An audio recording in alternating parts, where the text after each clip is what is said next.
Um, Hello. Welcome to the first web talk by 24 IT World. Our guest today is cybersecurity expert Omar Amin, and we will discuss about OT systems and cybersecurity. Please, Omar, tell me about thing or two about yourself.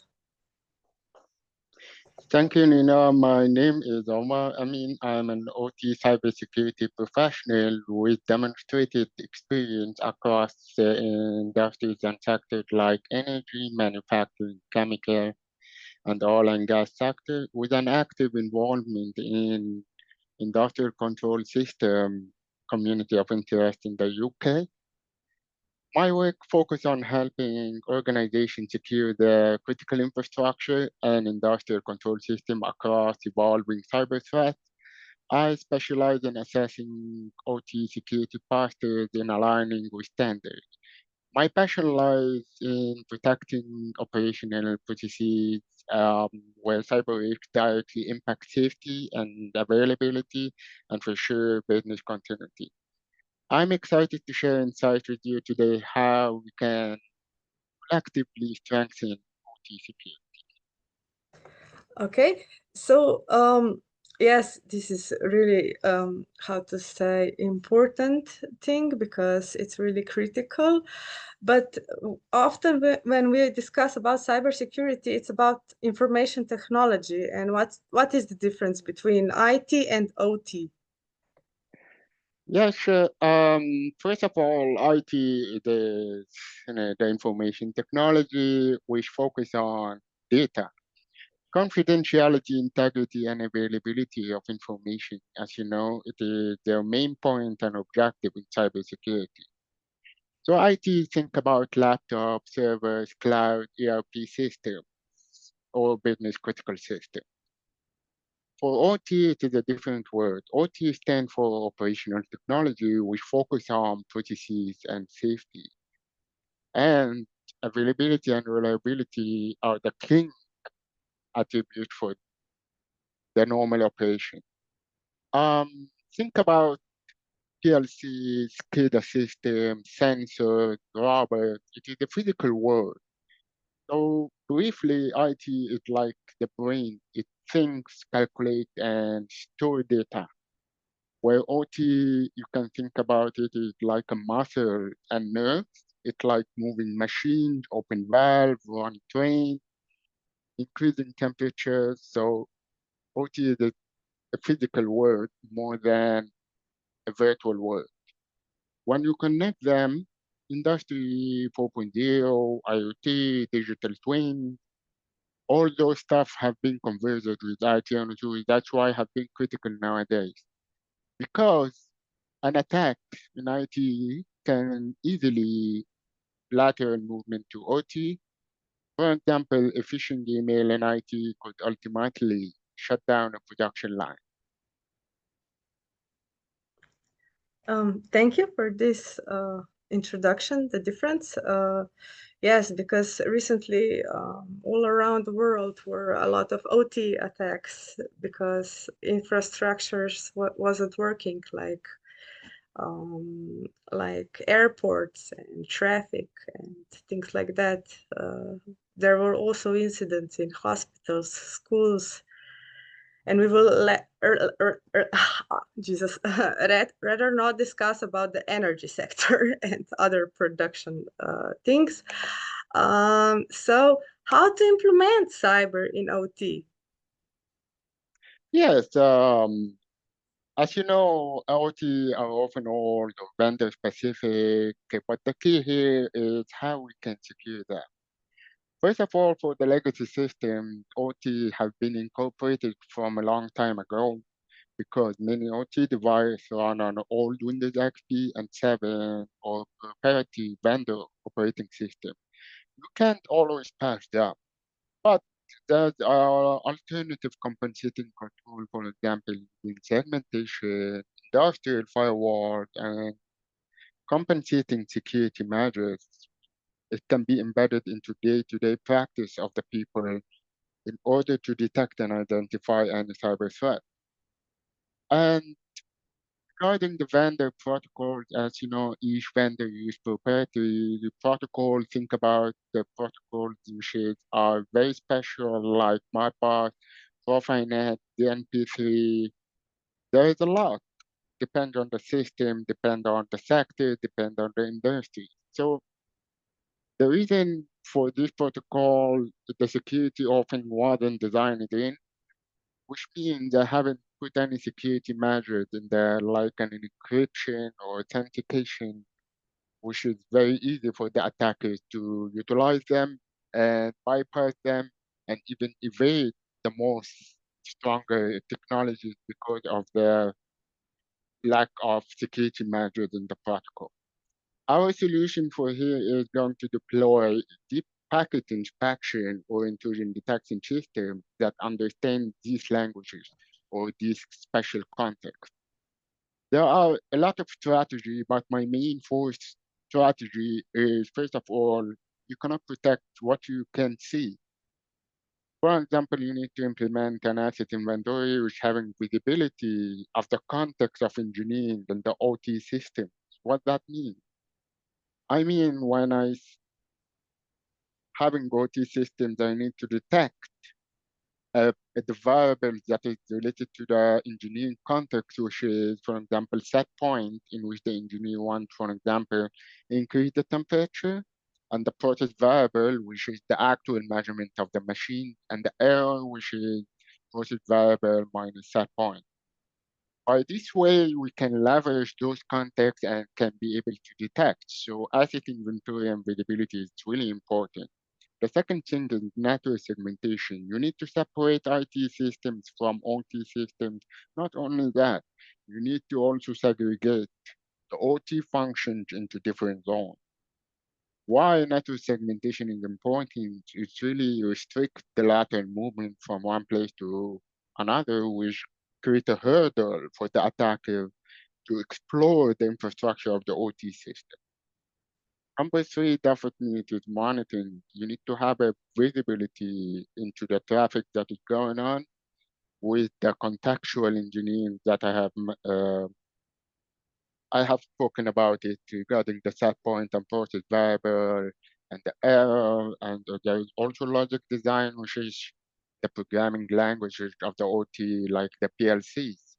You need to detect some part of it, your monitoring framework. And number four, definitely is incident response plan, in which you can unify OT engineers and IT security and all business units in order to prepare, for example, for nowadays cyber threat, ransomware, which is mostly spread around the world, and not only that, living off the land technique because attackers are utilizing the default and features of the operating system like PowerShell, which is create a hurdle for cybersecurity employees to detect such attacks. So the key point here, you don't replace legacy or OT overnight. You wrap it with security, monitor it, and prepare it for um, controlled future modernization and digital transformation. Yeah, yes, that's great explanation because I see the IT and the OT, it's like a chain, and you need to set up the points because attackers usually did it on the TCP/IP level. You know, they used Nmap, see open ports, and bam, or email or USB key. So yes, it's important to have these barriers because then you stop the attackers at the certain chain. So this is really a good strategy, I think. Um, there are benchmark tools in cybersecurity, usually CM and IDR. What are your thoughts about using these tools in OT systems? Yes, let's explore the role of the SIEM and EDR, which is mostly coming in the IT, and how do they apply to OT? First of all, SIEM, which is the security information and event management, for OT, you need to collect logs from OT firewall, SCADA systems, and even PLCs when supported. However, an OT SIEM can correlate unusual events. For example, like a remote login outside working hours. This team can detect it. You can detect whether the OT system is connected to a suspicious external IP, in which you can detect if there have been a backdoor or botnet connection. For the EDR, it is focusing on the endpoints.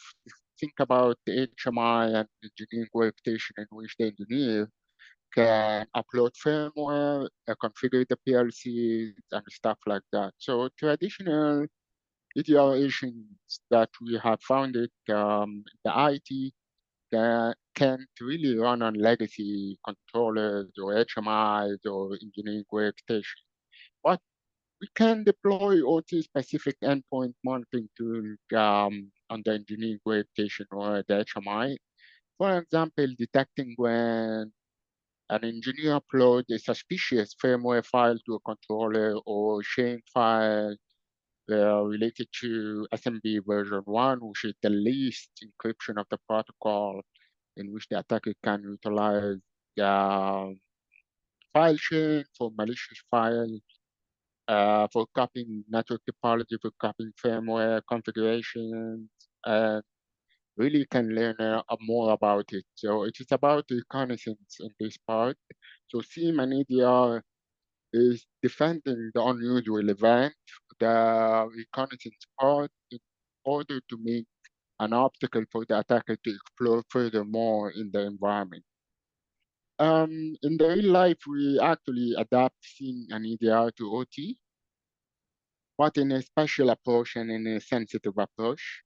But you won't see the full coverage like in IT, but at least you can create visibility where it matters most. So that's briefly about how we can apply SIEM and EDR to the OT environment. Okay.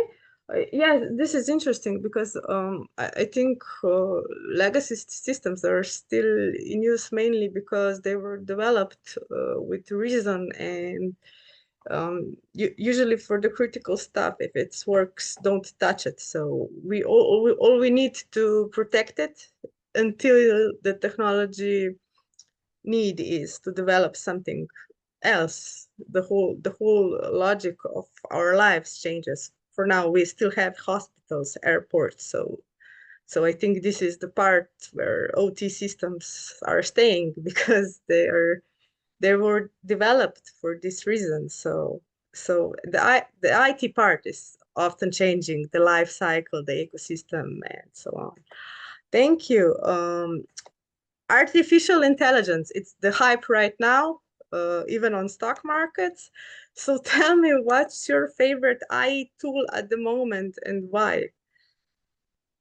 Okay, I will divide the AI tool into two parts. One for my personal objective and the other one for professional objective.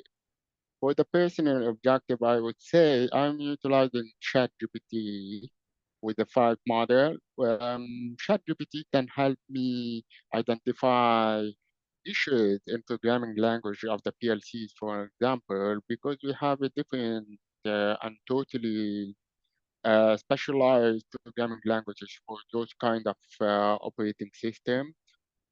Um, Regarding the PLC, for example, there is the structured text, there is the ladder logic diagram, there is many other programming languages.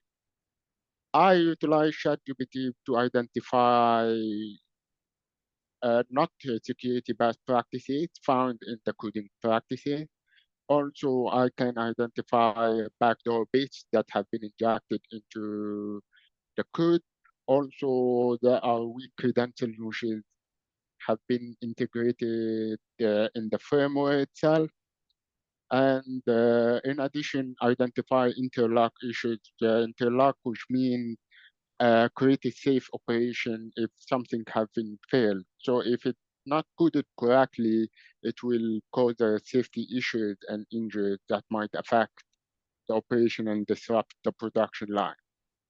So this is my personal objective. For the professional one, I would say AI Copilot for security operation. which is developed by Microsoft. It is a tool that ingests logs, alerts, and threat intelligence so you can summarize and prioritize the tactics and technique of the threat actor. So by utilizing the AI Copilot, you would be able even draft incident reports instead of analytics, drowning in alerts, and they can easily get a focused picture and in a seamless way and in a faster way. So yeah, an OT project, definitely AI has also been useful for predictive maintenance by spotting anomalies in sensor data before they become failure, which help to achieve the enable uptime and reliability of the life cycle of the OT. But the key takeaway here for people watching me, AI isn't replacing security experts. It's making them faster, smarter, and able to focus on what really matters in cybersecurity. And that's really important to note because people are always afraid that AI replaces their job, and that's not actually going to happen. Yes, I agree on this because AI is also, I think it's growing with us. It's also learning with us. I remember the days when we used to analyze one log for 2 or 3 days to find the connection with the how to fix it. So I welcome these tools really much. So um, Yeah, I remember computer management in Windows, so searching the logs, trying to fix the error. It was crazy. So I really welcome that. Um, Omar, I would like to thank you very much for this discussion, for sharing the knowledge and experience about OT systems. yeah. Thank you, Nina. It was really great to meet you and discuss with you the main importance of OT cybersecurity. And I would like to have a personal note to the audience. As someone working across OT cybersecurity, I can tell you the biggest progress happens not with technology alone, but with the surrounding engineers, operators, and cybersecurity teams to work together. So it's about creating a unified culture, collaboration, and shared responsibility to safeguard your critical operation. So my challenge to all of you, keep learning. Cybersecurity is never static and it's never been out, always new technologies, always new career path for cybersecurity for the adjusted technology. So you always need to question assumption.